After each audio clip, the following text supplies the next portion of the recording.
Lesson 3.6 is all about covalent compounds. We talked about ionic compounds and naming them in 3.5, and now we're going to talk about naming covalent compounds. First, just a little definition. A covalent compound is formed when two nonmetal atoms share electrons and form covalent bonds. So, whereas the ionic compound was a metal and a nonmetal, covalent compounds are two nonmetals. So it will just be like nitrogen, oxygen, fluorine, sulfur, chlorine, bromine, iodine, phosphorus, those things in the upper right hand corner of the periodic table. So these are only nonmetals. If you see a metal or anything in there from the left, basically 75% of the periodic table, that's an ionic compound. It follows a different set of rules. These are covalent compounds. Naming them is extremely easy, so you shouldn't have a problem with it at all. First, to name them, when you see the formula, what we use is prefixes to show how many of each element there are. And then again, just like before, the last element, you always change the suffix to IDE.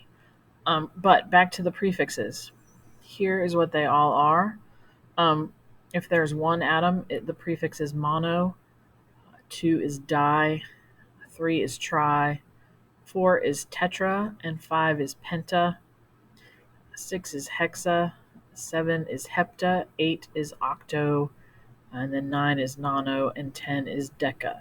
So those will be the prefixes in front of the name of the element as you're naming these. So here's our example. We have, P2O5. So the first element, the P, is the phosphorus, and like you can see here from the subscript, there are 2 of them. And then the next one is an oxygen. There are 5 of them based on that little number. So when we name it, if you look back at your prefixes that you just wrote down, we would call it diphosphorus because there's 2 phosphorus, pentoxide. So the PENT comes from the 5, and then oxide. You always take out the A so you don't have 2 vowels next to each other. So we did diphosphorus because there's 2 phosphoruses, and then pentoxide because there's 5 oxygens, and we always end it in IDE. So those are super easy. You just look at the numbers and write down the prefix for each one.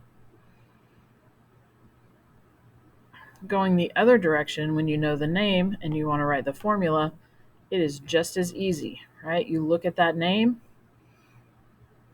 and write down how many atoms there are of each. Use the little subscript, right? So, for example, we have sulfur hexachloride. If the word comes first and you don't see that anything in front of it, there's no prefix, it just means 1. Again, science people love to abbreviate stuff or leave stuff out. So if you don't see a prefix, it just means 1. You will never see that on the second word, but at the beginning, you'll see sometimes that mono prefix left off. So as you can see here, we have 1 sulfur, we have 6 chlorine. That hexa is the prefix for 6. So we just write that down. 1 sulfur, 6 chlorine, and you're done. That is about as easy as it gets, right? So based on the prefix, you just write down how many of each that you have. Again, y'all, this only works for covalent compounds, 2 nonmetals. If you have a metal in there, so if there's a sodium or a zinc or a copper or a calcium or a aluminum or any of that, mercury, those are ionic compounds. They are different. These are only for the nonmetals, the covalent compounds. Okay.